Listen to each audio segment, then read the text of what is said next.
Brahmanandam Paramasugadam Kevalam Jnanamurtim Dvandvatitam Gaganasadarsham Tattvamasyaadilaksham Ekam Nityam Vimalam Achalam Sarvadi Sakshibhutam Bhavatitam Trigunaраhitam Sadgurum Brahma.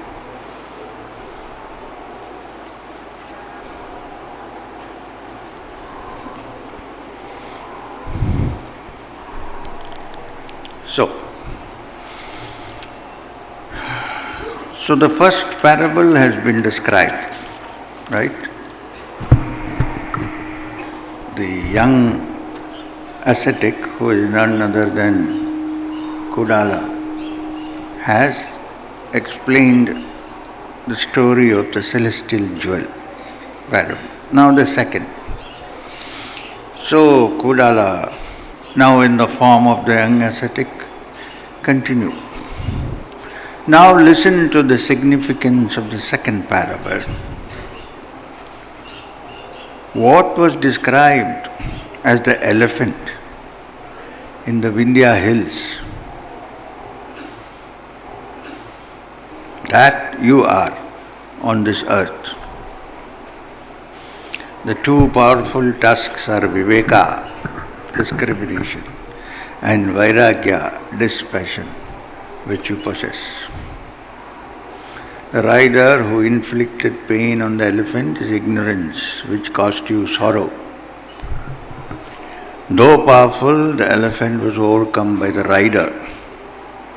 Though excellent in every way, you are overcome by this ignorance or foolishness. The elephant's cage is the cage of desires in which you are imprisoned. The only difference is that the iron cage decays in course of time, but the cage of desire goes stronger with time. Even if the elephant broke out of its cage, you abandoned your kingdom and came here.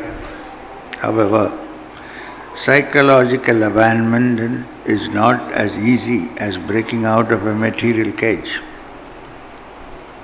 You can break out of a material cage, but psychologically to break down is not so easy.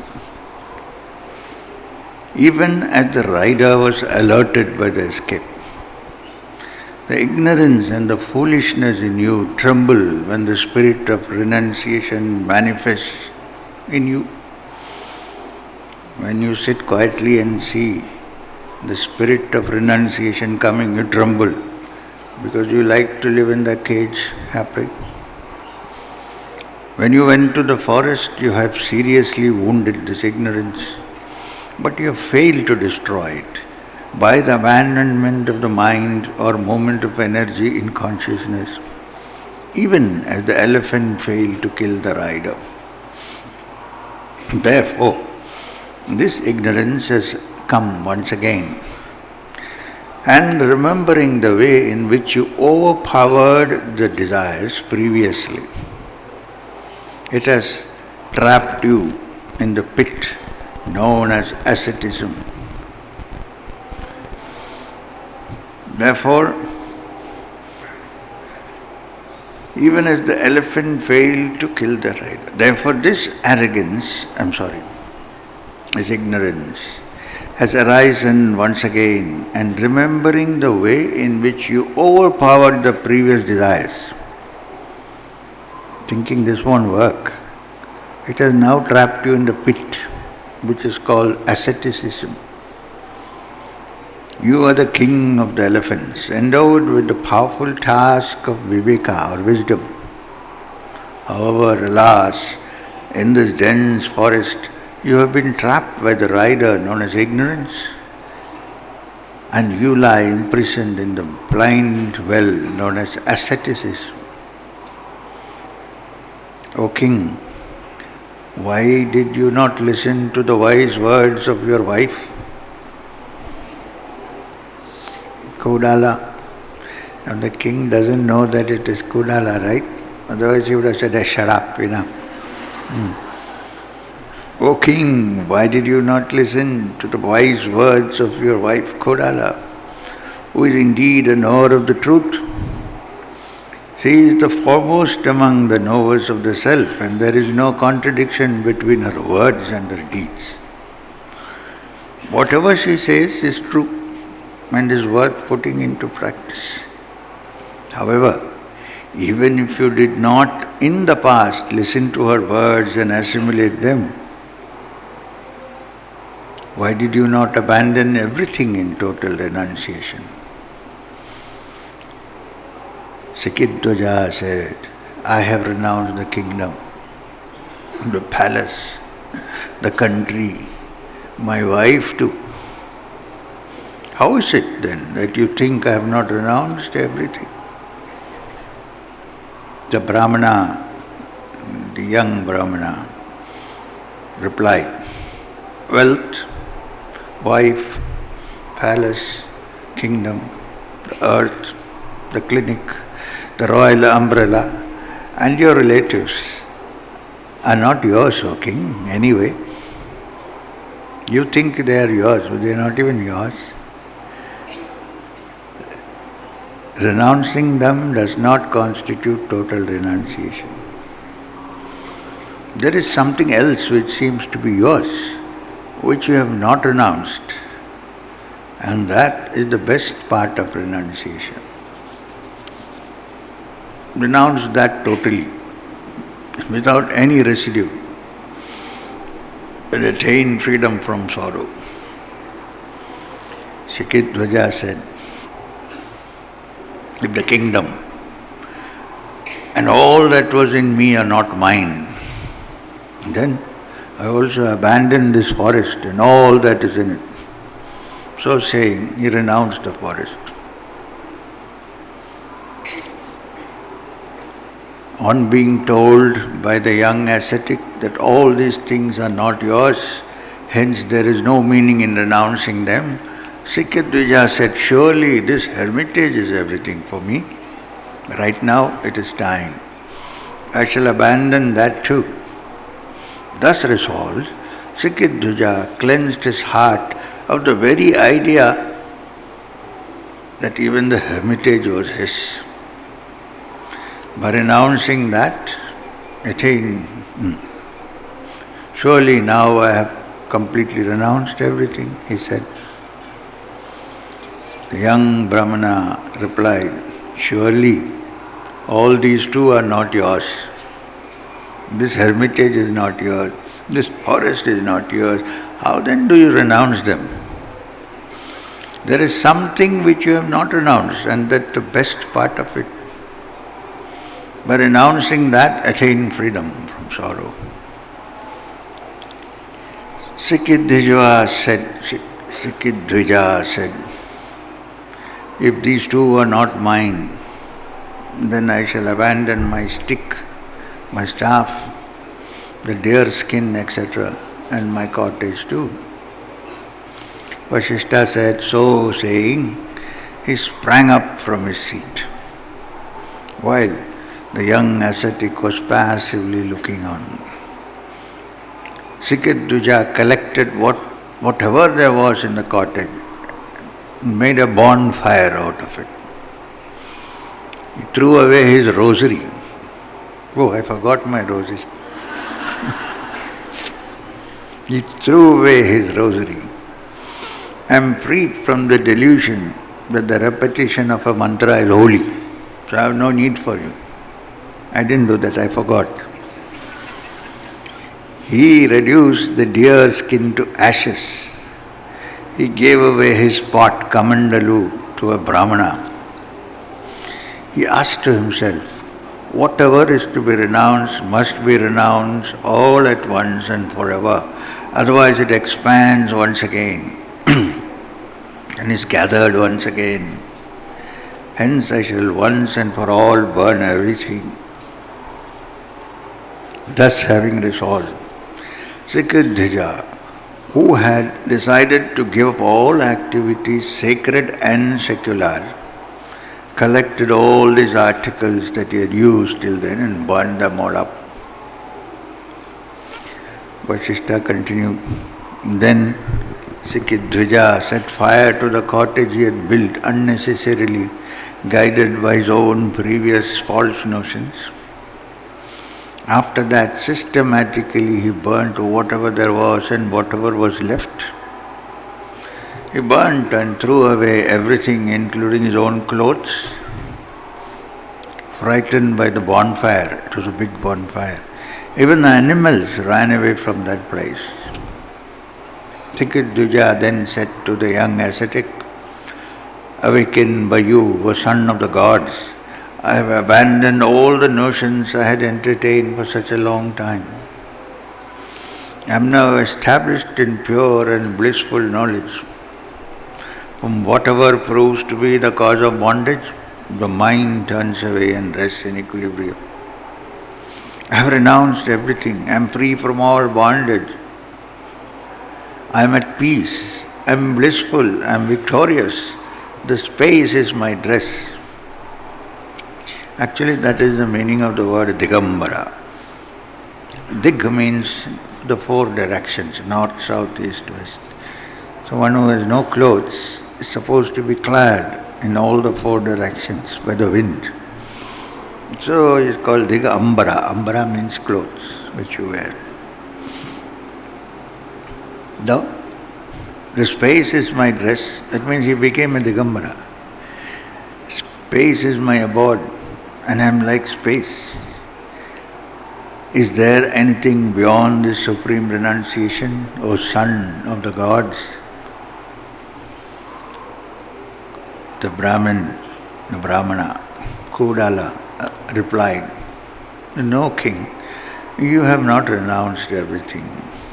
Hence, do not act as if you are enjoying the bliss of supreme renunciation. Don't put on this drama now. You have something, as it were, which you have not renounced. That is the best part of renunciation. And that is also utterly abandoned without leaving a residue.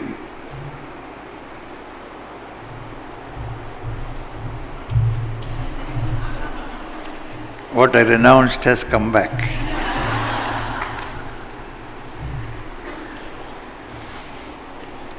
Something has to be there, right?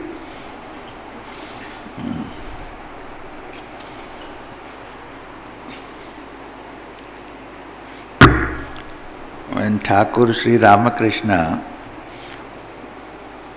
every now and then he would go out of what he was talking, in kind of a trance.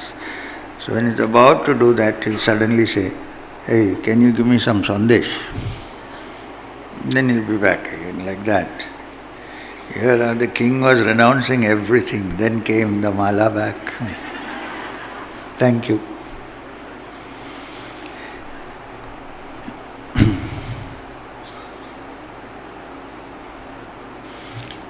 After some thought, Shikhidvaja said, "There is only one more thing left, O son of the gods, and that is this body, which is the abode of the deadly snakes known as the senses, and which is composed of flesh, blood, etc. I shall now abandon that too and destroy it and thus achieve renunciation." He was about to execute his resolve when the Brahmana said, "O king, why do you vainly endeavor to destroy this innocent body? Abandon this anger which is characteristic of the bull that sets out to destroy a calf. This ascetic body is inert and dumb. We have nothing to do with it. Therefore do not attempt to destroy it. The body remains what it is, inert and dumb. It is motivated and made to function by some other power or energy. The body is not responsible for the experience of pleasure and pain. So don't torture it, don't destroy it. Further, destroying the body does not mean total renunciation. On the other hand, you are throwing away something which is an aid to such renunciation. It's helpful for renunciation. Don't throw it away. If you are able to renounce that which functions through this body and which agitates the body,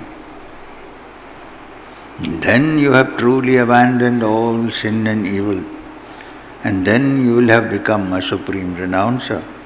If that is renounced, everything including this body is renounced.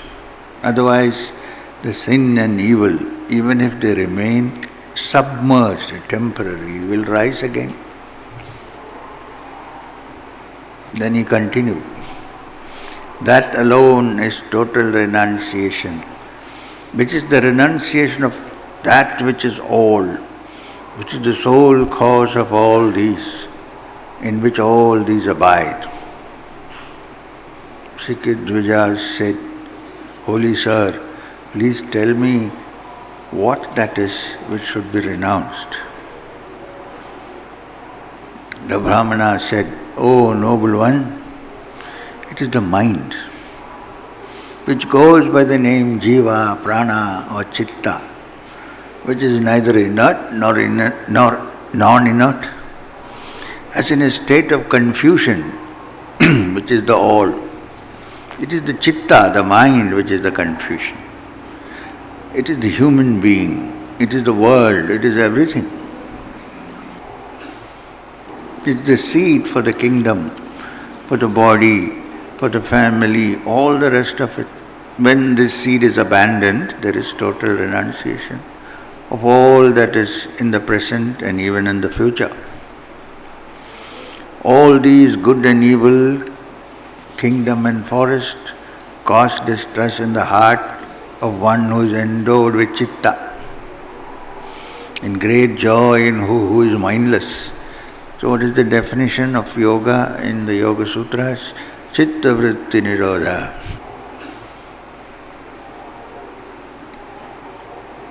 So that you don't have to sit in the forest. Chitta vritti nirodha. Start nirodhing the chitta right here. On the other hand, by renouncing what you consider not yours, you are creating a division within yourself. When one rests in the state of total renunciation, which means you got rid of the movements of thought, the chitta, like the lamp without fuel. He shines with supreme brilliance like a lamp with eternal fuel. Even after renouncing the kingdom, etc., you exist. Similarly, even after the mind has been renounced, that infinite consciousness will exist. Even when all these have been burnt, you have not undergone any change. Even when you have totally abandoned the mind, there will be no change outside. One who has totally renounced everything is not afflicted by the fear of old age, death and such events. That alone is supreme bliss. All else is terrible sorrow. Om, said Cudala after saying all this. Om. Thus assimilate this truth and do what you wish to do. In that total renunciation does the highest wisdom, self-knowledge exist. The utter emptiness of a pot is where precious jewels are stored. It is by such total renunciation that the Sakya Muni reached the state beyond doubt in which he was firmly established. Hence, O king, having abandoned everything, remain in that form, in that state in which you find yourself. Abandon even the notion that I have renounced and remain in a state of supreme peace.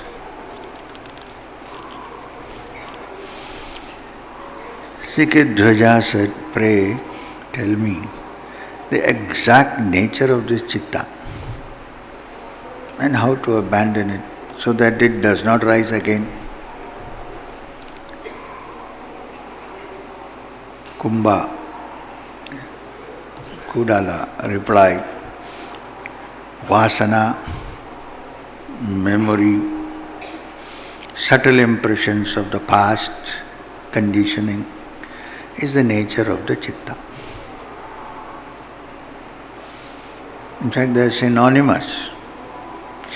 Its abandonment or renunciation is easily accomplished, more delightful than even the sovereignty over a kingdom and more beautiful than a flower. It's certainly very difficult for a foolish person to renounce the mind, even as it is difficult for a simpleton to rule the kingdom. So you see how this chitta is. First the chitta, after a certain, when the body is of a certain age,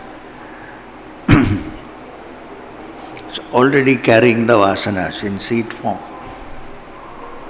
Chitta is carrying the vasanas in seed from the previous.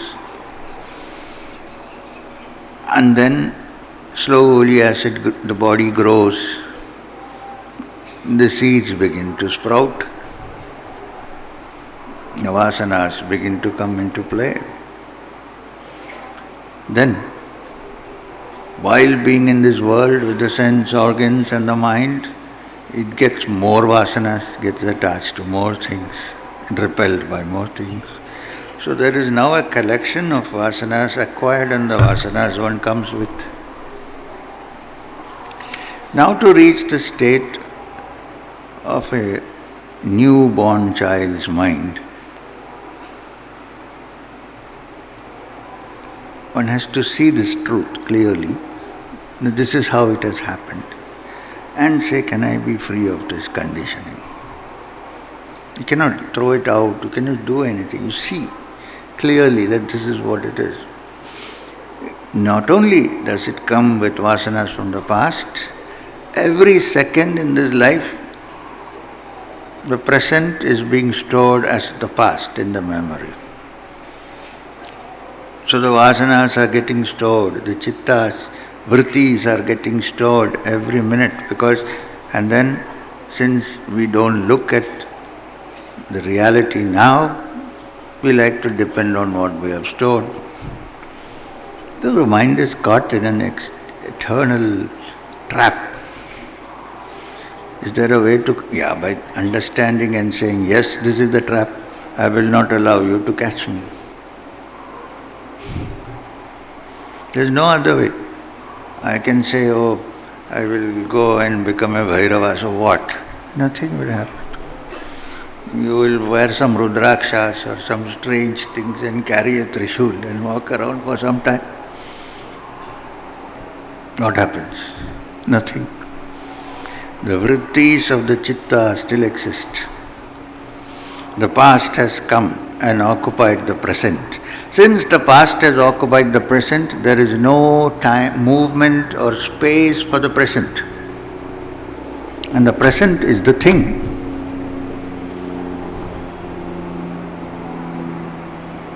So, is there some way to put it all in a bucket? No. So, it's an everyday process that you watch, clean, keep cleaning the chitta. One day, it will get clean, fully. You cannot predict it when. Depending on how few vasanas you brought when you came, that fast it will be cleared. And if you woke up quite young to this fact that you are adding to the vasanas by absorbing this and keeping it in the memory to enjoy like an experience, then also it may be faster when you understand this. When we understand this, I'm not saying you. But you know how it is? We like to live with the memories. We hold on to it. We are afraid that the future may not hold anything wonderful. Let me hold on to these pleasant memories. Let me look at the album.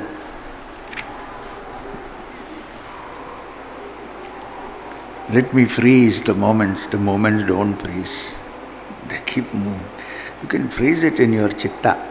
Then they become vrittis.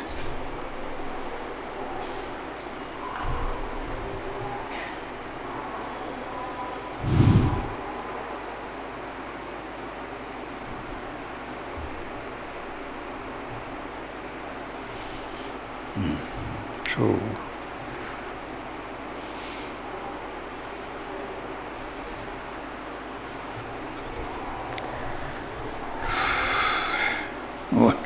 what is known, the utter distraction or extinction of the mind is the extinction of samsara.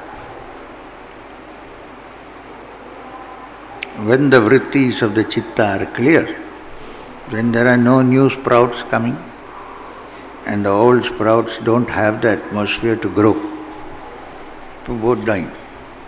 Then what is left? Only in my true essence, not as M or G or S or L, but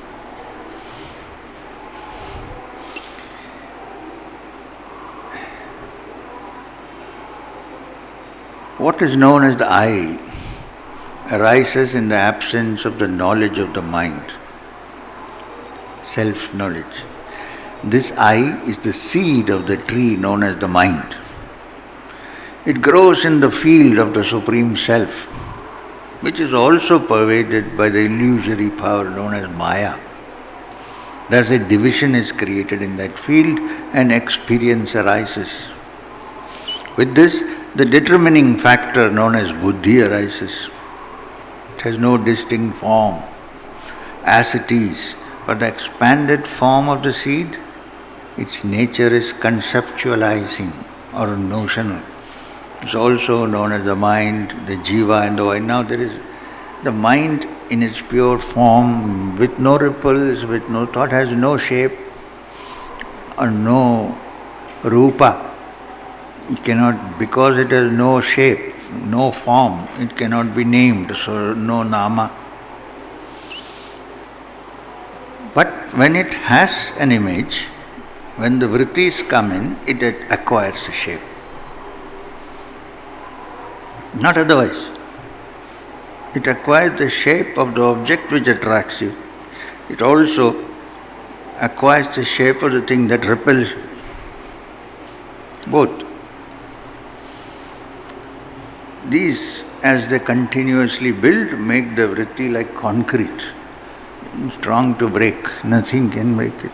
But when you understand the root of this, why this is happening, and say that we need to look at it carefully and get rid of it, then it moves. It begins to move slowly.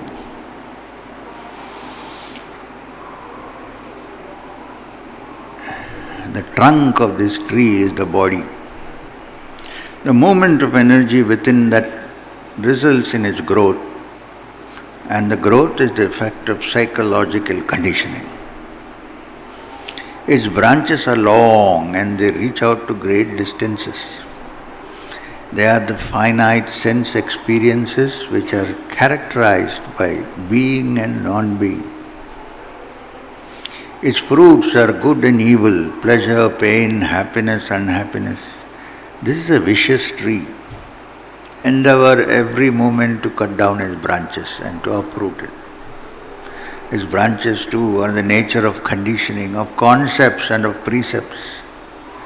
They are endowed with the fruits of all these. If you remain unattached to them, unconcerned about them, without identifying yourself with them, through the strength of your intelligence, these vasanas are weakened. You will then be able to uproot the tree altogether. The destruction of the branches is secondary. The primary thing is to uproot it. How is the tree to be uprooted? By engaging oneself in the enquiry into the nature of the self. Who am I? How do I exist? When the thoughts are silent, who am I? When the thoughts are working, I am different, I am somebody else.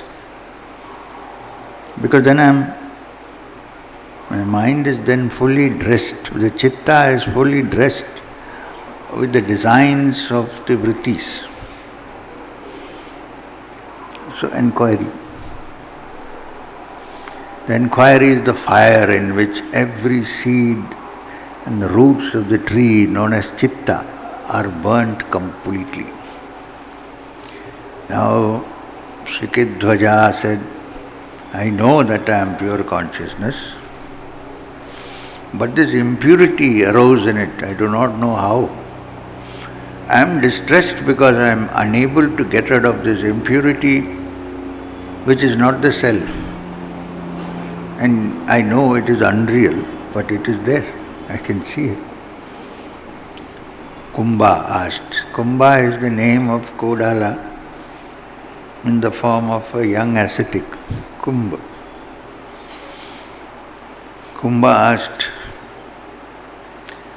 tell me if that impurity, ignorance, on account of which you are an ignorant man, bound to this samsara, this worldly life, is that ignorance real or unreal? Shikhidvaja replied, that impurity is also the ego sense and the seed for this big tree known as the chitta. I do not know how to get rid of it. It returns to me even when I renounce it. Kumbha said, the effect rising from a real cause is self-evident at all times, everywhere. Where the cause is not real, surely the effect is also unreal. The sprout of samsara has risen from the seed of ego sense. Inquire into this cause and tell me now. Shikhidvaja replied, O sage, I see that experience is the cause of the ego sense. But how do I get rid of it? Kumbha asked again, you are able to find the causes of the effects. Tell me then the cause of such an experience. I shall then tell you how to get rid of the cause. When consciousness is both experiencing and the experience, and when there was no cause for the experience as the object to arise, how did it arise? Well, let's put it this way. Now here is Shikhidvaja at this juncture, where he is sitting down and saying, in his mind he is imagining that there is a self, the supreme self. At the moment he doesn't know, he is imagining there is a supreme self. That supreme self is looking at the mind and seeing there are vrittis, how do I clean it, and so on. Now the funny thing is, the real thing is,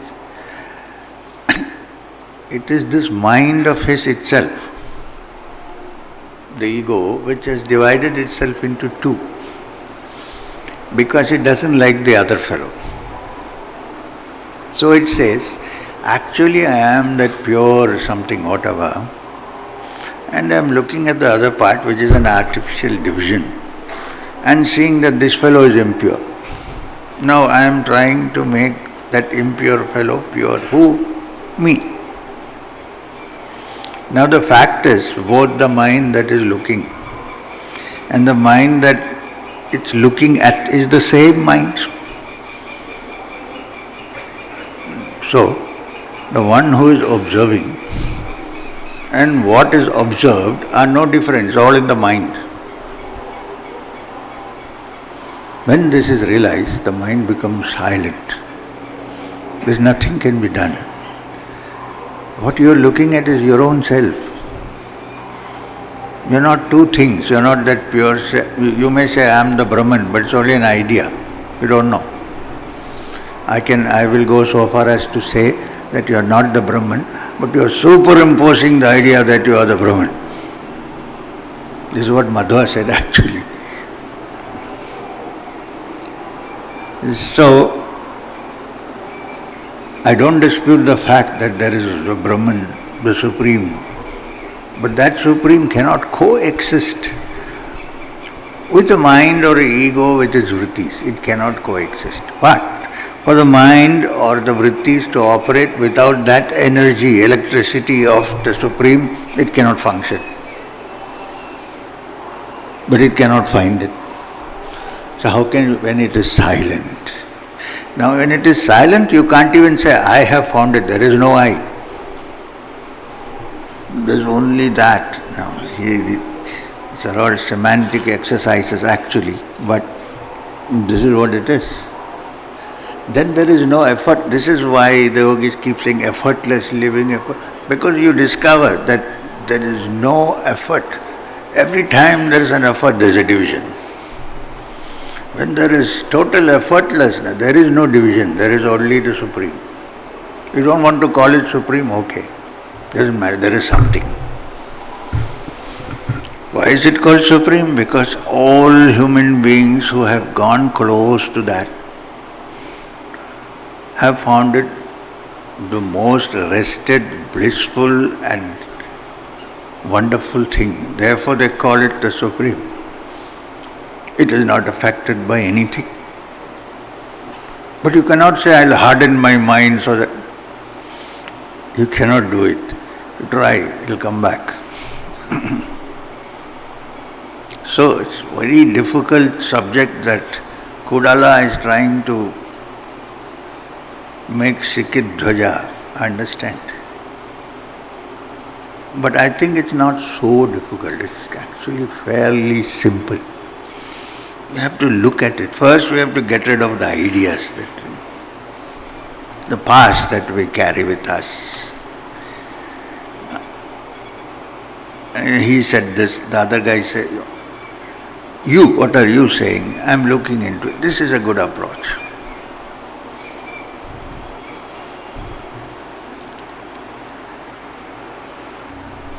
Kumbha said, the effect arising from a real cause is self-evident at all times, everywhere. Where the cause is not real, the effect is surely as unreal as the second moon that one sees one has a disease of the eye. The sprout of samsara has risen from the seed of ego. Inquire into its cause. Shikhidvaja replied, O sage, I see that experience is the cause of ego sins. But how do I get rid of it? Kumbha asked again, you are able to find the causes of the effects. Tell me then the cause of such experience, and I shall then tell you how to get rid of the cause. This is what we were discussing just now. Shikhidvaja replied, surely on account of the objective reality such as the body, I am unable to see how such objective reality is seen as false. We are not talking about psychological reality, objective reality. This world that we see before, we discussed this 2 days ago with the example of a solid object and how it can appear differently to people who have different sense organs. So which is the real? We don't know. You can't say it doesn't exist. Yes, it exists. But we don't know which is the real way it exists.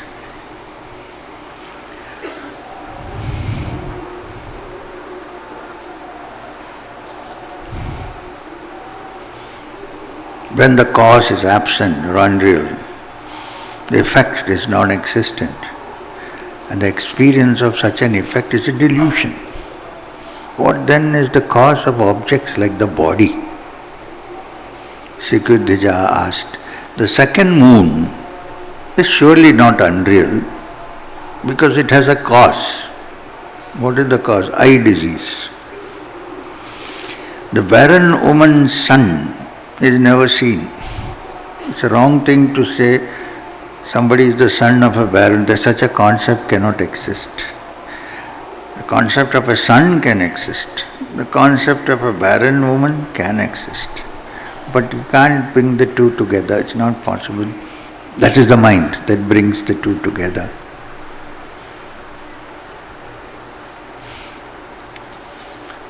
And that is unreal. Why is not the father the cause of the existence of the body? Why barren woman?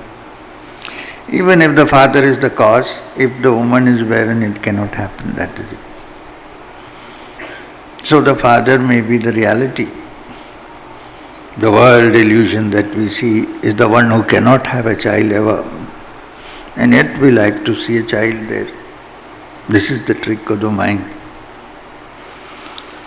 Kumbha replied, but then the father is unreal. That which is born of unreality is unreal too. If one says that the first creator is the original cause of all subsequent bodies, it cannot be true. Because the creator himself is non-different from the reality. Hence his appearance as other than reality is not possible. It's a delusion. The realization of this truth enables one to get rid of ignorance and ego sense. Shikhidvaja said, if all this, from the creator to the pillar, is unreal, how has this real sorrow come into being? Kumbha replied, this delusion of world existence attains expansion by its repeated affirmation. Keep on saying, keep on, it is real, one day it is real. When water is frozen into a block, it serves as a seat. Cold seat, of course. Only when ignorance is dispelled does one realize the truth. Only then does the original state manifest itself. When the perception of diversity is attenuated, the samsara ceases to be experienced and you shine in your own original glory. Then there is nothing to see, nothing. What you see is also that. You cannot differentiate the two. Thus you are the supreme primordial being. This body, this form have come into being on account of ignorance and misunderstanding. All these notions of a creator and of a creation of diverse beings have not been proved by anybody to be real. When the cause is unproven, how can it take the effect and become real? All these diverse creatures are but appearances, like the water in a mirage. Such a deceptive appearance ceases on being inquired into. When you realize it's a mirage, then there is no more question. Then you can't say how deep is the mirage, how big is the mirage, am I driving into a mirage? Because you have discovered it's a mirage, it's gone. It didn't exist in the first instance, it is gone.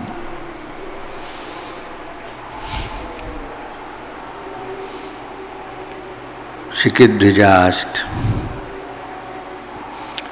why can it not be said that the Supreme Self or the infinite consciousness, the Brahman, is the cause whose effect is the creator?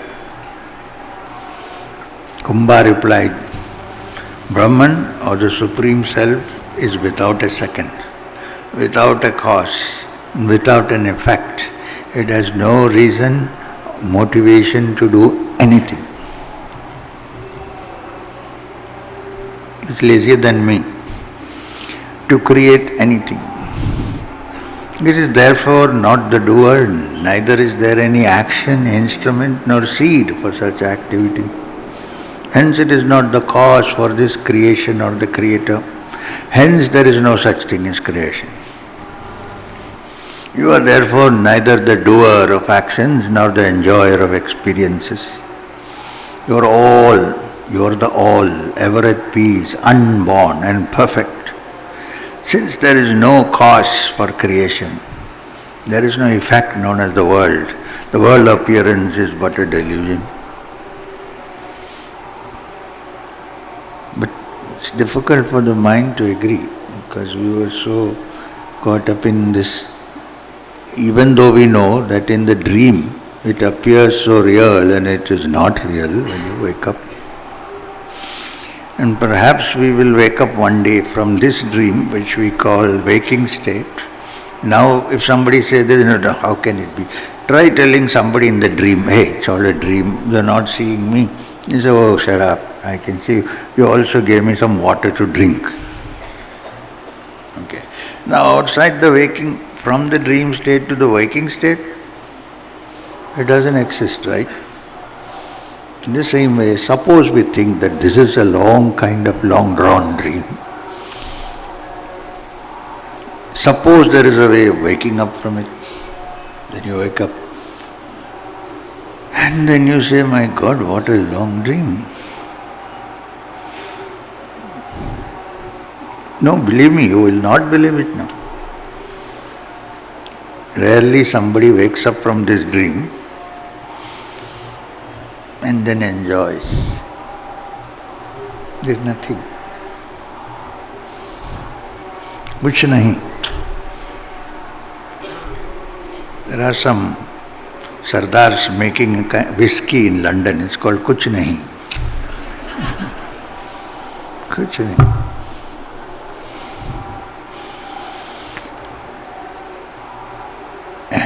Please don't get into the... Some people are smiling, so we should get that whiskey. No? Kuch nahi ho jayenge phir.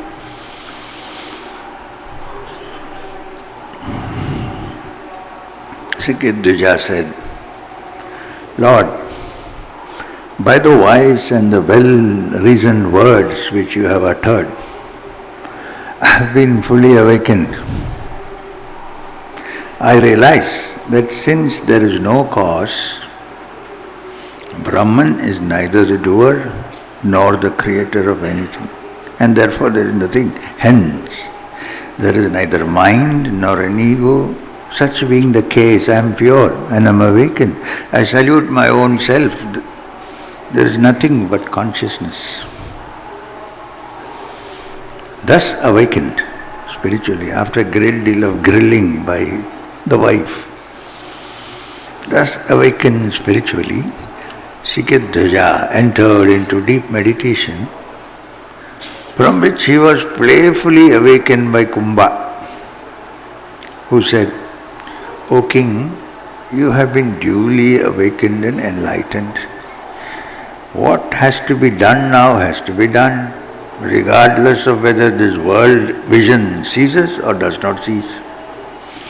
Once the light of the self has been seen, you are instantly freed from the undesirable and from the mental modifications, and you remain as liberated while still living. Shikhidvaja, who was now radiant with self-knowledge, asked the Brahmana Kumbha for further understanding. When the reality is one indivisible, infinite consciousness, how could this apparent division of the seer, the seen and the sight arise in it? Kumbha replied, O king, this is all that remains for you to know. Whatever there is in this universe will cease to be at the end of this world cycle, leaving only the essence which is neither light nor darkness. That is pure consciousness which is supreme peace and infinite. It is beyond logic and intellectual comprehension. It is known as Brahman or Nirvana. It is smaller than the smallest, larger than the biggest, and best among the excellent. In relation to it, what now appears to be is but a small atomic particle. That which shines at the eye consciousness, and which is the universal self, is what exists in this universe. There is indeed no real distinction between that universal self and the universe, as there is no distinction between air and its movement. One may say that between the waves and the ocean there is a causal relationship in terms of time and space. But in the universal self or infinite consciousness there is no such relationship. Hence, the universe is without a cause. In that infinite consciousness, this universe floats as a particle of dust. In it, the word world comes to be endowed with substantiality, reality. The infinite consciousness alone is the essence here. It pervades all. It is one. It's conscious. It holds everything together at. One cannot say it is one because of the total absence of divisibility or duality. When you say one, then there has to be two to compare. That also doesn't exist. So you can't even say it's one. It's not seen nor experienced through the senses and the mind, nor is it an object to be attained. Hence it is neither the cause nor the effect. Extremely subtle. It's pure experiencing, neither experiencer nor experience. Though it is thus described, it is beyond description. One cannot say that it is not, nor can we say that it is.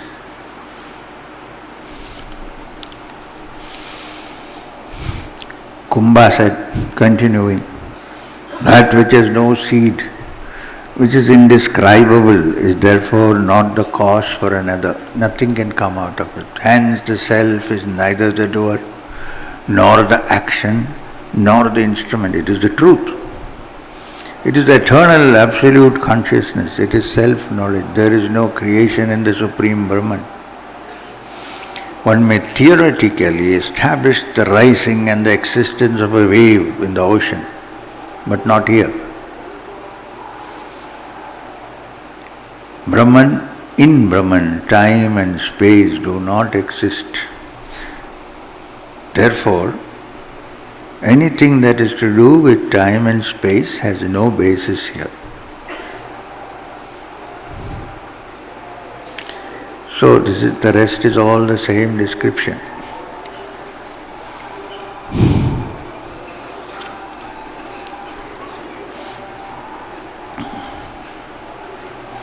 In between, Shikhidvaja pops up and says, my delusion is gone, wisdom has been gained by your grace, I remain free from all doubts, I know that there is what there is to be known, the ocean of illusion has been crossed, I am at peace without the notion of I, but with pure knowledge.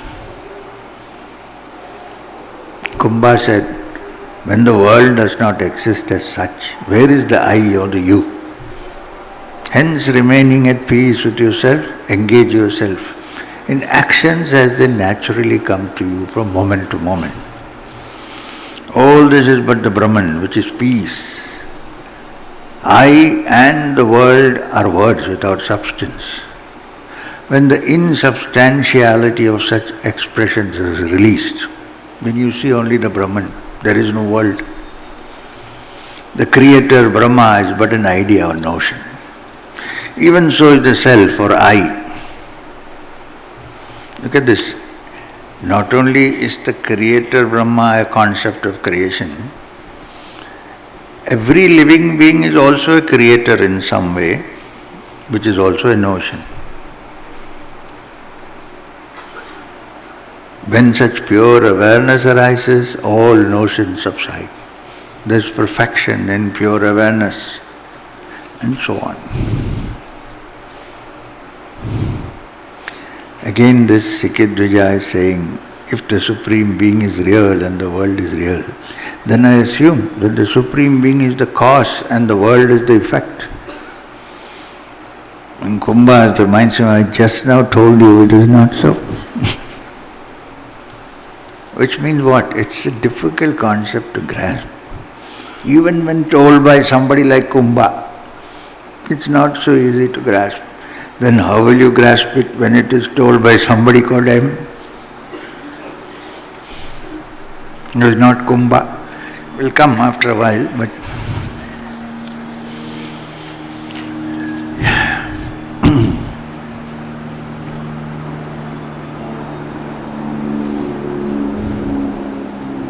now here is a relevant question. First. Kumbha said, only when the mind is utterly quiet, when one has completely abandoned all desire for pleasure, and when the senses have also been rid of the coloring or covering, Then only are the words of the preceptor rightly comprehended.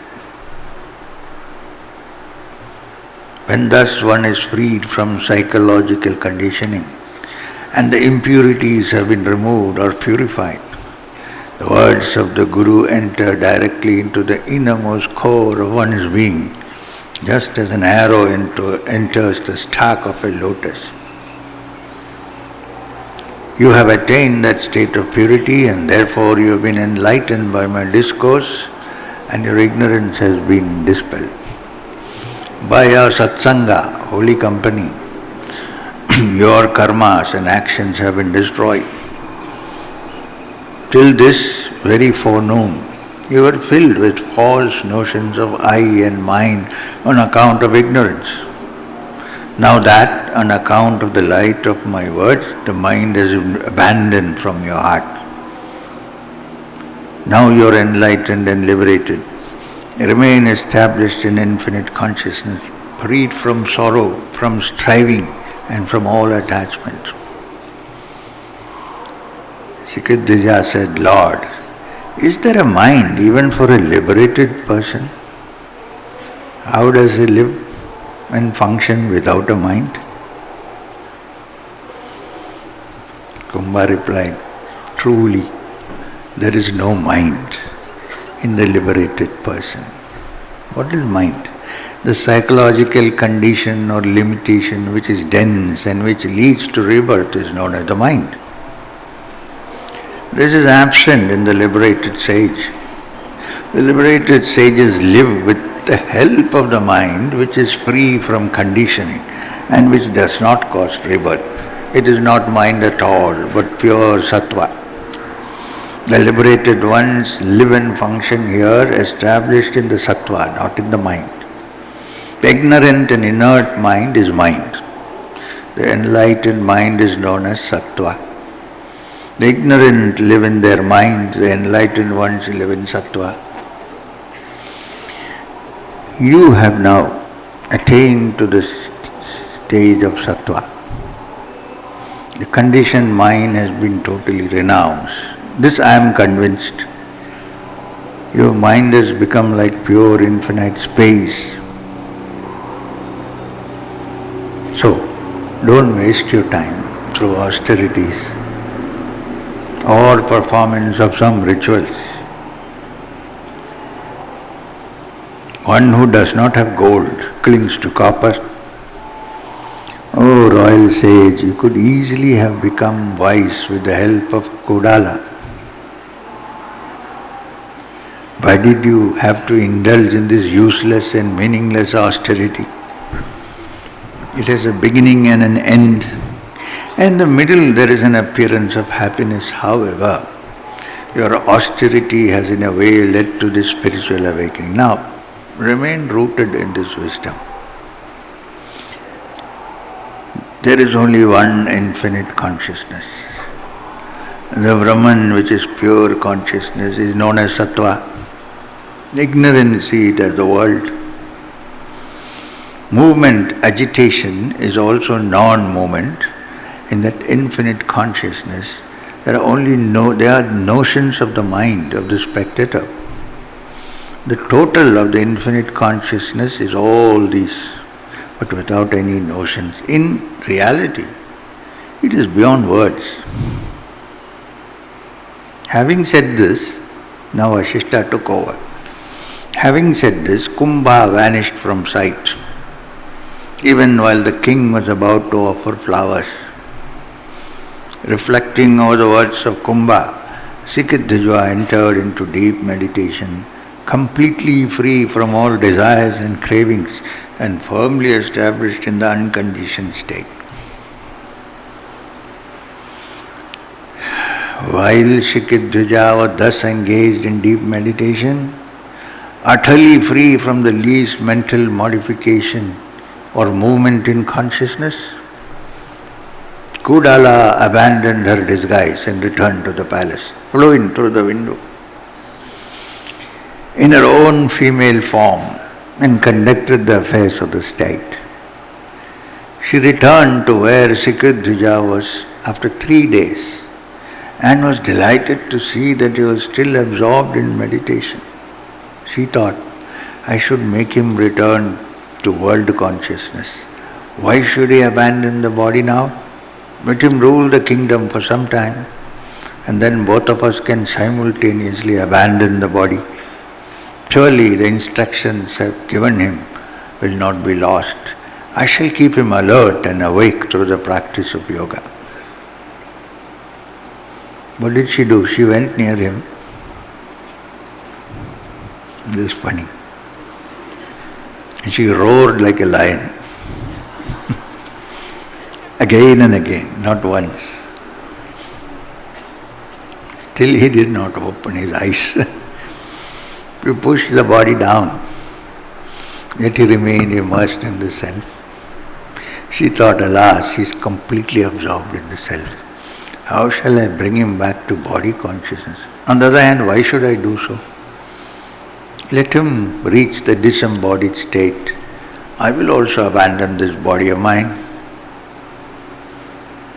While she was getting ready to abandon her body, she again thought, before I abandon my body, let me see if there is the seed of a vasana somewhere in this body. Desire, vasana. If there is, he can be awakened. Then both of us can live as liberated beings. If there is not, and if he has attained final liberation, I shall also abandon this body. She examined his body and found that a small seed of individuality was still present in. Rama asked, Lord, when the body of the sage lies like a log of wood, how can one know that there is still a trace of sattva, purified mind in him? Vasishtha said, in his heart, unseen and subtle, there is the trace of sattva, which is the cause for the revival of body consciousness. If it goes, the body cannot be revived. It's like the flower and the fruit which are potentially present in the seed.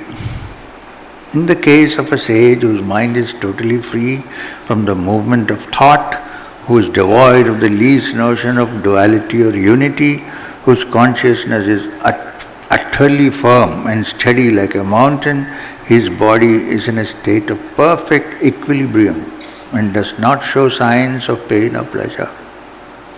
It does not rise or fall, live or die, but remains in perfect harmony with nature.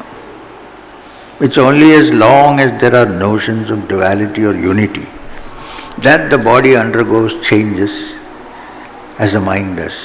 It is the moment of thought that appears as this world. But when the mind is firmly established in equanimity, such disturbance do not arise. It's like pure space. When the sattva, Vasishtha, is in a state of total equilibrium, when there is no physical or psychological defects are experienced, it is not possible to abandon sattva. It reaches its end in course of time. Sattva remains, takes a little time before it also vanishes. When there is neither the mind nor even the sattva in the body, then like snow melting in the heat, the body dissolves in the elements. Shikhidvaja's body was free from the mind and moment of thought, but was endowed with a trace of sattva. Therefore, it did not thus dissolve into the elements. Noticing this, Cudala decided, I shall enter into the pure intelligence which is omnipresent and endeavor to awaken the body conscious. If I do not do so, he will awaken after some time. Let me do it now. Cudala thereupon left her body, entered into the pure mind, sattva of Shikhidvaja. She agitated that pure mind and quickly re-entered her own body. which she quickly transformed into the young ascetic Kumbha. Kumbha began to sing the Samaveda hymns gently. Listening to this, the king returned to body consciousness. He saw Kumbha once again in front of him. He was happy. He said to Kumbha, "Luckily, we have once again risen.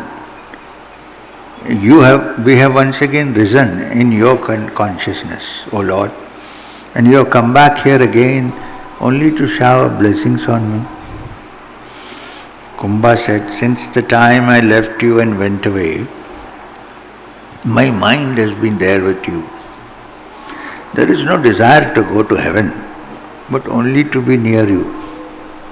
Because I do not have a relative, a friend, a trustworthy person, or a disciple like you in this world." Shikhidvaja replied, "I consider myself supremely blessed that though you are perfectly enlightened and unattached, you wish to be with me. Pray do stay with me here in this forest." Kumbha said, "Tell me, did you rest in the supreme state for a while? Have you abandoned notions like this is different, this is unhappiness? Has your craving for pleasure ceased?" Shikhidvaja replied, "By your grace, I have reached the other shore of this samsara. I have gained what is there to be gained.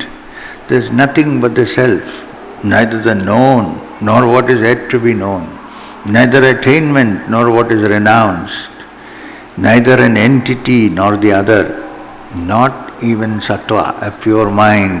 Like the limitless space, I remain in that unconditioned state." After spending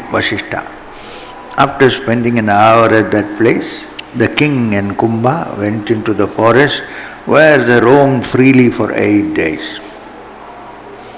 Kumbha suggested that they should go to another forest, and the king consented. They observed the normal rules of life and performed appropriate religious rites. False notions like this is our home, this is not our home did not arise in their hearts. Sometimes they were clad in gorgeous robes, at others in rags. Sometimes they were anointed with sandal paste, at other times with ashes. After a few days, the king also began to show with the same radiance as Kumbha. Seeing the radiance of the king, Kumbha began to think, "Here is my husband, who is noble and strong. The forest is delightful. We are in a state of fatigue. We are in a state where fatigue is unknown. How then does the desire for pleasure not arise in the heart? There is no such desire. The liberated sage welcomes and experiences whatever comes to him unsought. If he is caught up in conformity, it gives right to foolishness. She whose passions are not aroused in the proximity of a noble and strong husband, and they dwell surrounded by a garden of flowers, is as good as a dead mind. What does the knower of the truth or the sage of self-knowledge gain by abandoning what is obtained without effort? I should make it possible for my husband to enjoy conjugal pleasures with me." Having thus decided, Kumbha said to Shikhidvaja, "Today is an auspicious day when I should be in heaven to see my father. Give me leave to go, and I shall return in the evening." The two friends then exchanged flowers. Kumbha left.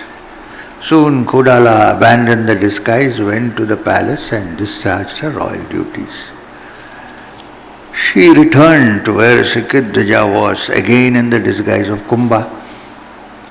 Noticing a change in Kumbha's facial expression, the king asked, "O son of gods, why do you look so unhappy today?" Holy ones do not allow any external influence to disturb their equilibrium. Kumbha said, "They who, though remaining established in equilibrium, do not let their organs function naturally as long as the body is alive. or obstinate and stubborn people. As long as there is sesame, there is oil. As long as there is the body, there are the moods. He who rebels against the states that the body is naturally subject to, cuts space to pieces with a sword. The equilibrium of yoga is for the mind, not for the organs of action and the states. As long as the body lasts, one should let the organs of action perform their function, though the intellect and the senses remain in the state of equanimity. Such is the law of nature to which even the gods are subject. Kumbha continued, "Now, O king, listen to what misfortune has befallen me. For if one confines his unhappiness to a friend, it is greatly ameliorated.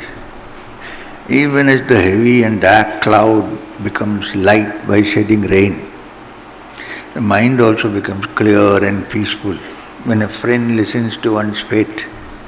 Even as water becomes clear when a piece of alum is dropped into it. After I left you, I went to heaven and performed my duty there. As evening approached, I left heaven to return to you. In the space en route, I saw the sage Durvasa. You know the famous Durvasa, who is always angry. I saw the sage Durvasa flying in haste to be in time for evening prayers.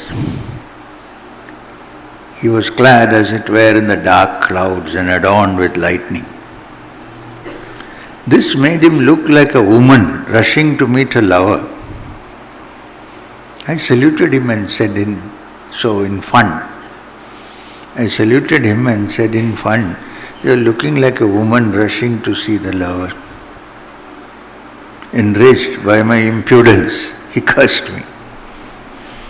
He said, "For this insolence, you will become a woman every night." I am grieved at the very thought that every night I shall become a woman. It is indeed a tragedy that the sons of God, who are easily overcome by lust, thus suffer the consequences of insulting holy sages. However, why should I grieve? This did not affect myself. Shikhidvaja said, "What is the use of grief, O son of gods? Let come what may, for the self is not affected by the..." Now he is teaching her. Whatever be the joy or the sorrow that is allotted to one, it affects the body, not the indweller. Same thing she was telling him. If even you yield to grief, what about the ignorant people? Perhaps while narrating an unfortunate incident, you are probably using appropriate words and expressions. Vasishtha continued, thus they consoled each other, for they were inseparable friends now. The sun had set and the darkness of the night was creeping on the earth. They performed their evening prayers. Soon Kumbha's body began to show a creeping change. Fighting back his tears, and in a choked voice, he said to Shikhidvaja, "Alas, see, I feel as if my body is melting away and that it is pouring down on earth. My chest is sprouting breasts. My skeletal structure undergoes change appropriate to a woman. Look, dress and ornaments appropriate to a woman spring from the body itself. What shall I do? How shall I hide my shame? For I have become a woman now." Shikhidvaja replied, in a tough spot, "Holy One, imagine you are sitting quietly in a kutir in the forest talking to your Guru. Suddenly he says, I have become a woman. What happened?" Shikhidvaja replied, Holy One, you know what is to be known. Do not grieve over the inevitable. One's fate affects only the body, not the embodied one. Kumbha also agreed, you are right. I do not feel any sorrow. Who can defy the world order or nature? Thus conversing, they went to bed and slept in the same bed. Thus Cudala lived with her husband as a young male ascetic during the day and as a woman during the night. After a few days of such companionship, Kumbha, who was Cudala in disguise, said to Shikhidvaja, O king, listen to my submission. For some time now, I have been a woman by night. I wish to fulfill the role of a woman at night. I feel that I should live as a wife of a worthy husband. In the three worlds there is none who is as dear to me as you are. Hence I wish to marry you and enjoy conjugal pleasure with you. This is natural, pleasant and possible. What fault is there in it?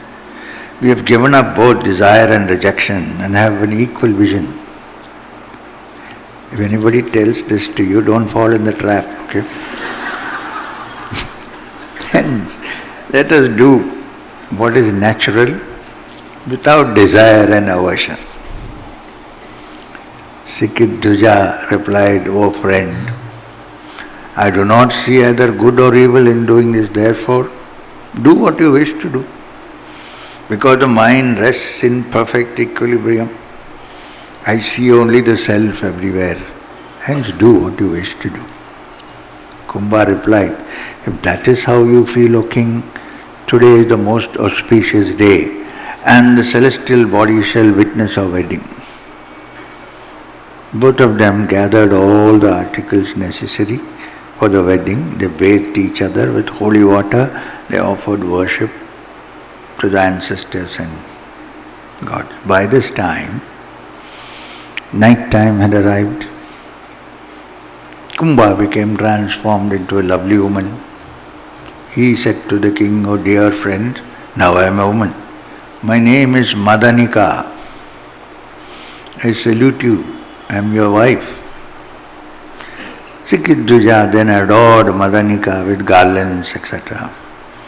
Admiring her beauty, the king said, Oh Madanika, you are radiant like goddess Lakshmi. May we be blessed to live together like the sun and the shadow, Lakshmi and Narayana, Shiva and Parvati, may we be blessed with all, etc. The couple themselves tended the sacred fire and performed all that was required. They circumambulated the sacred fire thrice, performing what is known as Laja Homa. Then they retired to the chamber. Now the chamber was a cave specially prepared for the occasion. The moon was showering cool rays. The nuptial bed was made of fragrant flowers. They ascended the bed and consumed their wedding. Vasishtha continued, as the sun rose, Madanika became Kumbha.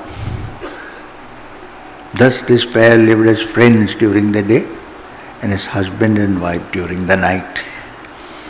While Shikhidvaja was asleep one night, Kumbha, Cudala in disguise, slipped away to the palace and discharged the royal duties and quickly returned to the king's bedside. For a month they lived in the caves of the Mahindra mountain. They then roamed in different forests and migrated from one mountainside to another. For some time they lived in the garden of the gods known as Parijata forest. They also roamed the Kuru territory and the Kosala territory. After they had enjoyed themselves in this manner for a number of months, Cudala, disguised as Kumbha, thought, I shall test the maturity of the king by placing before him the pleasures and delights of heaven. If he is unaffected by them, surely he will never again seek pleasure. Having said this, Cudala created by her magic powers the illusion in which Shikhidvaja saw the chief of gods, Indra, accompanied by the celestials standing in front of him. Unruffled by their sudden appearance, the king offered them due worship.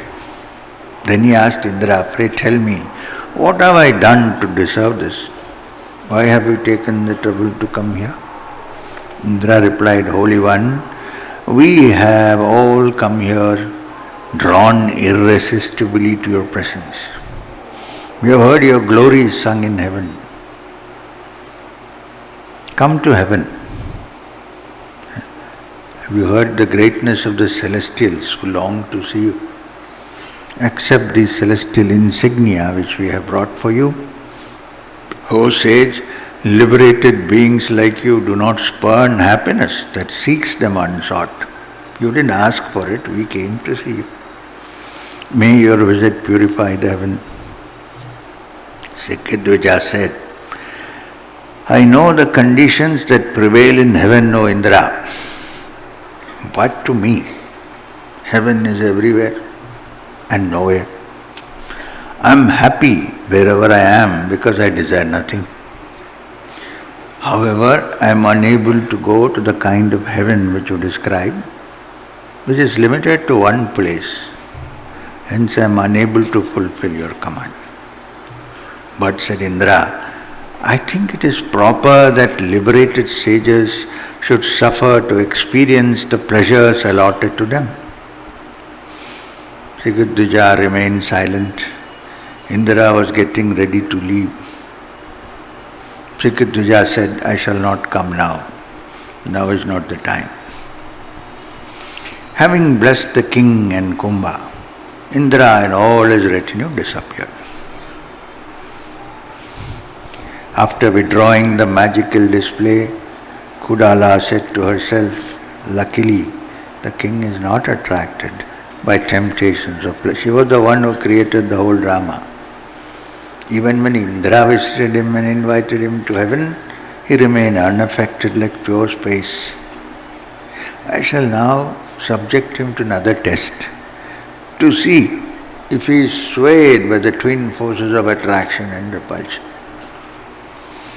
That very night, Cudala created by her magic powers a delightful pleasure garden and an extraordinary beautiful bed in it.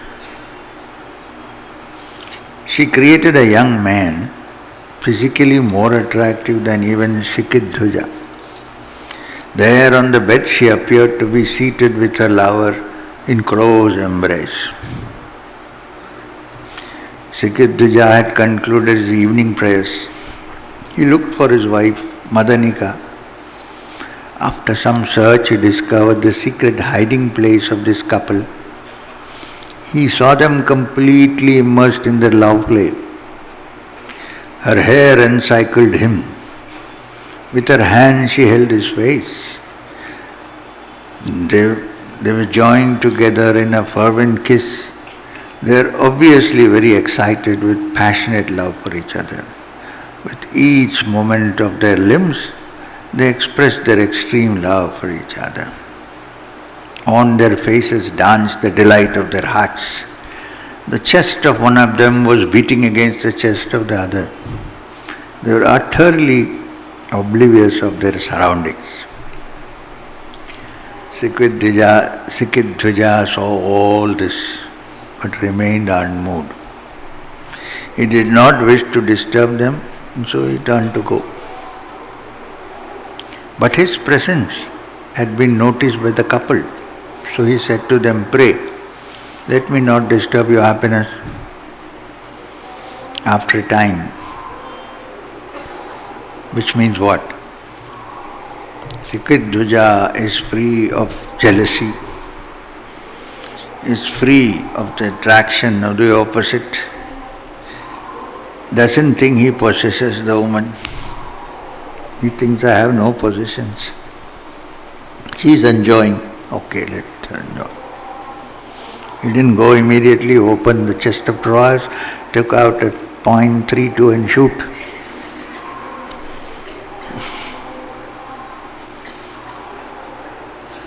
After a time, Madanika came out of the garden and met Shikhidvaja. Feeling ashamed of her own conduct, the king said, "My dear, why did you come away so soon? Surely all beings live in order to enjoy happiness. And it is difficult to find in this world a couple who are in such harmony. I am not agitated on this account, for I know very well what people like very much in this world. Kumbha and I are great friends. Madanika is but the fruit of Durvasa's curse." Madanika pleaded, "Such is the nature of women, O Lord. They are wavering in their loyalty. They are 8 times as passionate as men. They are weak and so cannot resist lust in the presence of a desirable person. Hence please forgive me and do not be angry." Shikhidvaja replied, "I am not at all angry with you, my dear. But it is appropriate that I should henceforth treat you as a good friend and not as my wife. That is not fair." Cudala was delighted with the king's attitude, which conclusively proved that he had gone beyond lust and anger. He instantly shed her previous form as Madanika and resumed her original form as Cudala. Shikhidvaja said, "Who are you, O lovely lady?"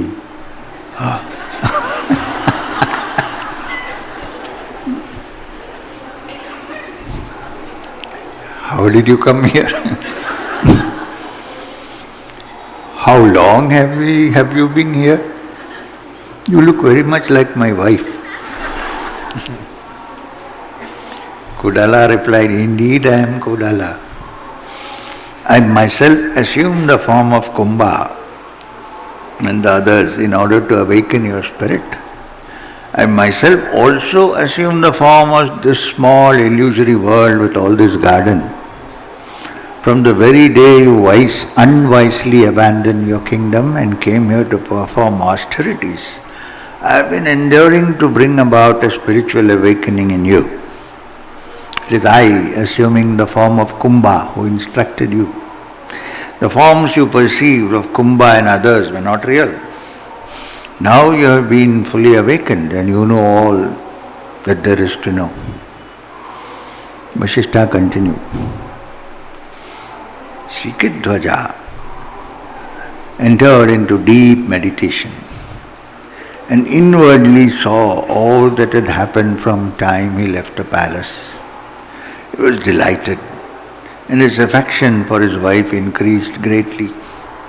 Coming back to body consciousness, he embraced Cudala with such fervor that it is impossible to describe. Their hearts overflowed with love for each other. They remained for some time in a superconscious state. This is nothing to do with the ordinary things. Shikhidvaja then said to Cudala, "Oh, how sweet is the affection of a dear wife, which is sweeter than nectar. To what discomfort and pain you have subjected yourself for my sake.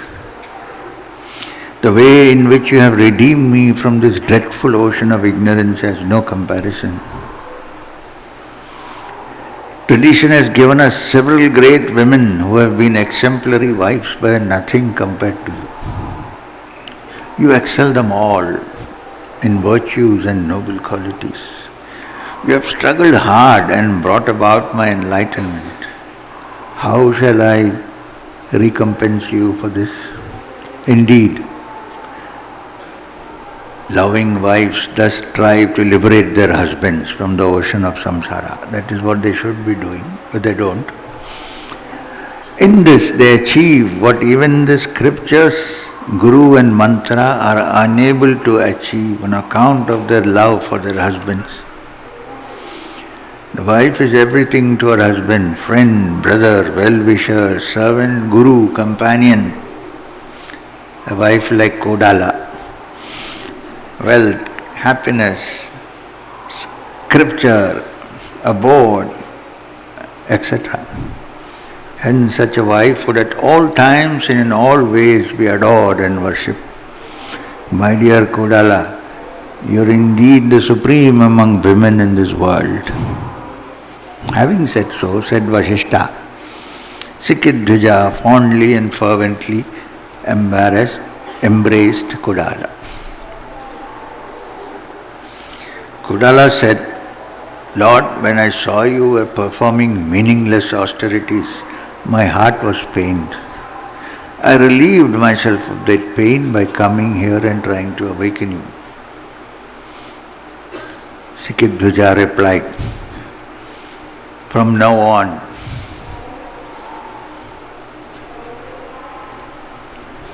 it's a blessing to the world or a curse, I don't know.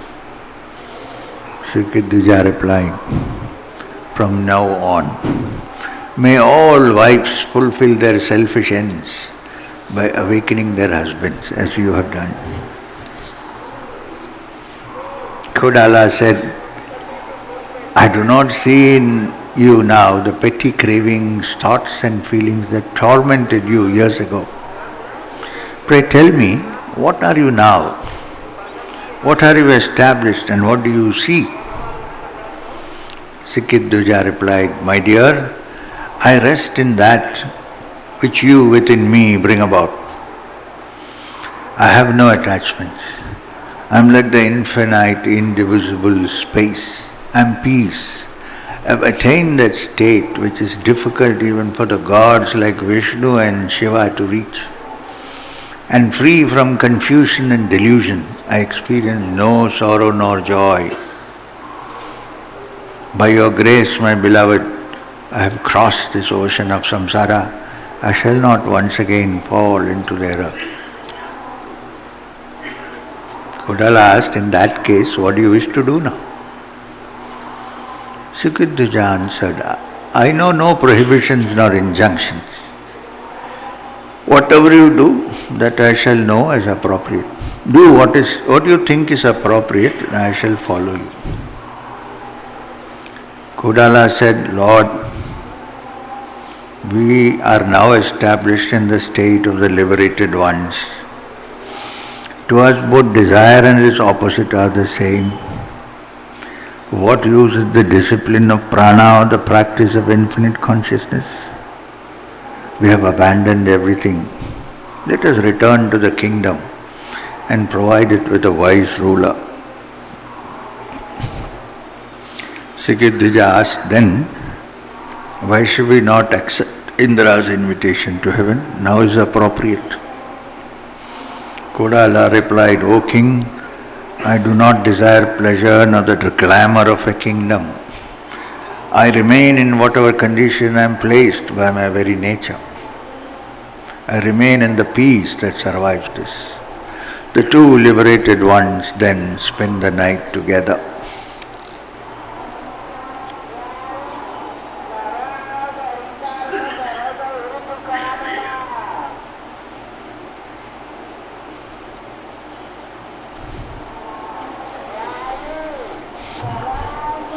Vasishtha continued. At daybreak, the couple rose and performed their morning duties.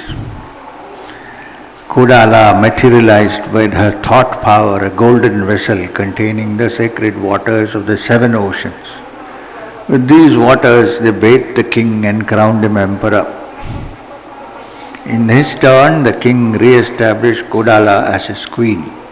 He suggested to her that she should create an army by her thought power. So she did.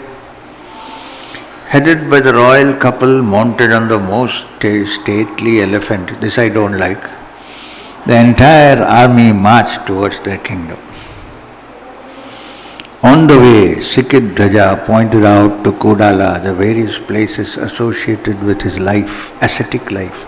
Soon they reached the outskirts of the city, where a rousing welcome awaited them by the citizens. Assisted by Cudala, Shikhidvaja ruled the kingdom for a period of 10,000 years, Treta Yuga, after which he attained nirvana, from which there is no rebirth. Thus have I told you, O Rama, the story of Shikhidvaja. Pursuing this path, you will never grieve. Rule as Shikhidvaja ruled. Telling Rama, you also rule the kingdom like Shikhidvaja. You will enjoy the pleasures of this world and attain final liberation too. Even so did Kacha, who was the son of Brihaspati, the preceptor of the gods. We have 15 minutes more. So, I am going to skip Katha. And also, whatever we are going to read a little bit more is the same but repeated in different ways of what has been already read. So, we will go to the end.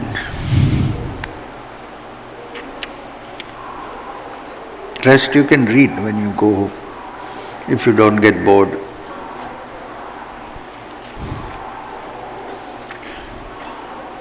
Very little, few pages.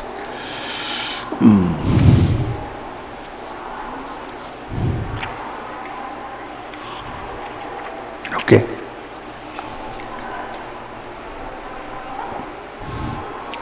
Now there is a dialogue between Valmiki and Bharadvaja, the great sage. Having heard this quintessence of the highest wisdom and having been overwhelmed by Shakti-pat, Rama remained immersed in the ocean of bliss for a while. He had ceased to ask questions, request answers and endeavor to understand them, because he got established in the highest state of self-knowledge. Bharadvaja asked, O preceptor, it is indeed a delight to hear that thus Rama attained the supreme state. How is it possible for us who are foolish and ignorant, who are of sinful disposition, to attain that state which is difficult even for gods like Brahma to reach? Valmiki said to Bharadvaja, this is how it started, remember. I have narrated to you in full the dialogue between Rama and Vasishtha. Consider it well. That is also my instruction to you.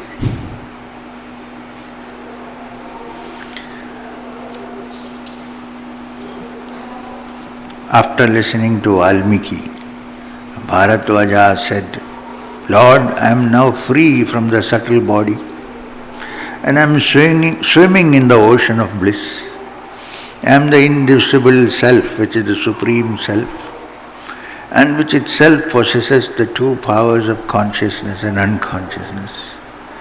Just as the fire thrown into fire becomes fire, just as a salt doll thrown into the sea abandons its name and form and becomes one with the ocean, just as water mixes with water and ghee mixes with ghee, so have I entered into this infinite consciousness. Who is saying this? Bharadvaja. I am that supreme Brahman which is eternal, omniscient, omnipresent, pure, peaceful, invisible and free from motion. There is direct awareness of the truth. There is none but the self. Valmiki said, dear friend, if you wish that this delusion known as samsara should come to an end, give up all actions and become a lover of that Brahman. Bharadvaja said to Valmiki, O my Guru, your enlightening discourse has completely awakened me. My intelligence is pure and the world appearance does not stretch out in front of me. I wish to know what the men of self-knowledge do. Do they have any duties or none at all? Valmiki said, those who desire liberation should engage themselves only in such actions which are free from defects and desist from selfish and sinful actions. When the qualities of mind are abandoned, it takes on the qualities of the infinite. The jiva is liberated when it contemplates that I am beyond this body. I am the enjoyer and not the doer. That is the state of bliss, which is infinite consciousness. Immerse yourself in that ocean of nectar which is full of peace. Do not drown in diversity. Thus have I narrated to you the discourse of Sage Vasishtha. Steady your mind to practice. Tread the path of wisdom and yoga. You will realize everything. Valmiki continued, seeing that Rama had become totally absorbed in the self. Vishvamitra said to the sage Vasishtha, O son of Brahma, O Holy One, you are indeed great. You have proved that you are the Guru by this direct transmission of spiritual energy. Now, direct transmission of spiritual energy happens when both minds are at the same state of frequency. Now, for that, you need to listen carefully to what is being said. Then the mind becomes quiet, and when both minds are at the same level, then something happens to the other mind. This is called Shakti-pat, not poking somebody in the forehead. No. This is not Shakti-pat, this is some kind of a psychological imbalance.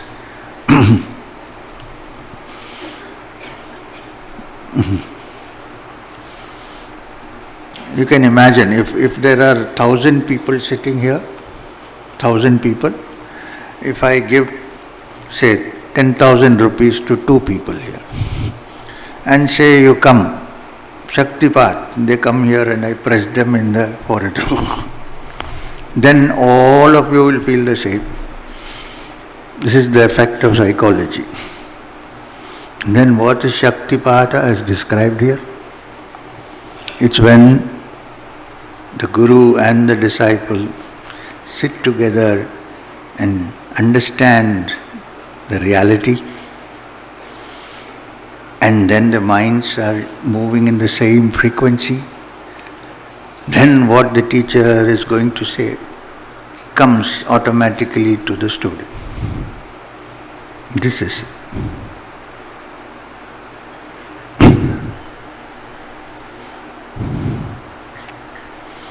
you have proved that you are the great Guru by this Shakti-pat, which means direct transmission of spiritual energy, understanding. He is a Guru who is able to give rise to God consciousness in the disciple by a look or by a verbal communication or by grace. However, the intelligence of the disciple is awakened only when the disciple has rid himself of the threefold impurities and therefore acquired a keen intellect. However, otherwise, however much one gives, it will rebound, nothing will be going in. The person has to become receivable.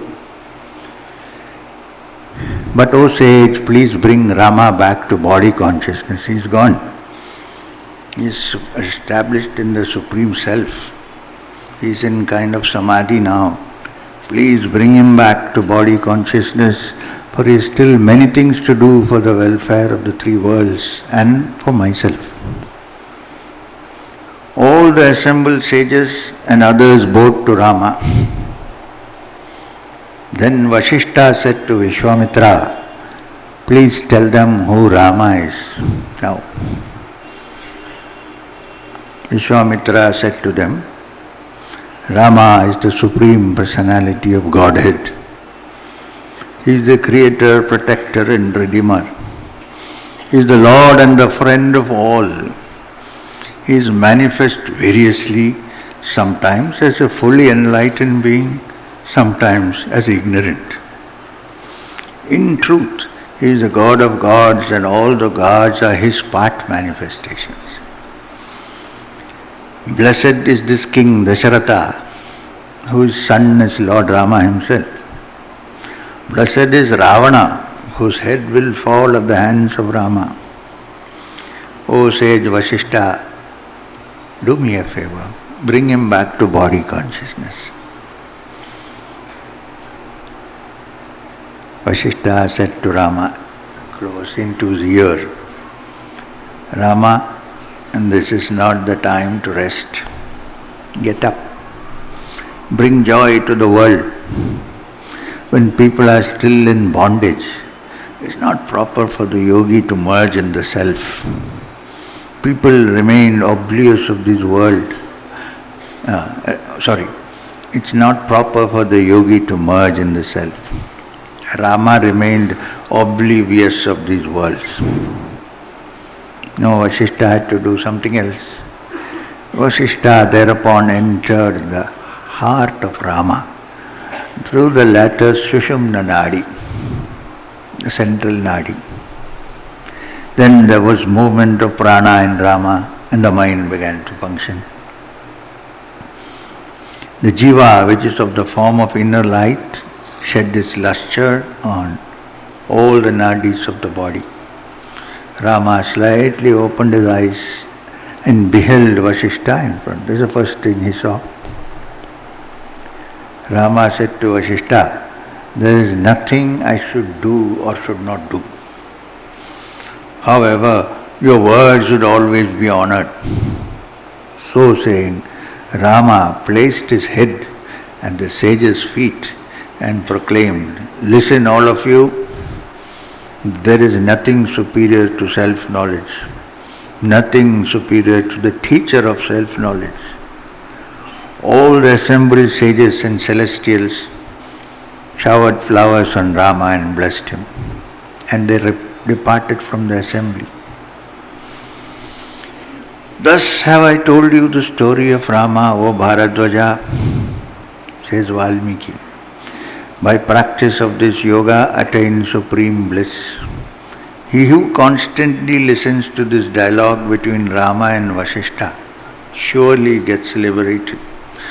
Whatever be the circumstances of his life, he attains the knowledge of Brahman. Om Shanti Shanti Shanti. So with great difficulty, and yet with no difficulty, we have discussed the Yoga Vasishtha. I can only say we have discussed the Yoga Vasishtha. It is a great text which needs to be studied again and again before one comes to some understanding. Having said that, maybe some understood immediately, I cannot say. Maybe. If not, pursue it so that you understand it. The Yoga Vasishtha will prevent you from falling into nonsense, falling into rubbish and staying straight on the path. Be you married or unmarried, ascetic or worldly person, it's the mind that matters. How the mind works and how it can be unconditioned. That's all that matters. So it's meant for everybody. And all this happened because of Rama, because he wanted that this thing be heard by others. If you think Rama was bound and he became free, no, he was already free. But this whole scene was created so that Vasishtha, he will ask questions to Vasishtha and Vasishtha will talk to him and we will be lucky to hear what went on. That's all to it. Once again, thank you very much for allowing me to do my work. Om Shanti Shanti Shanti. Hari Om.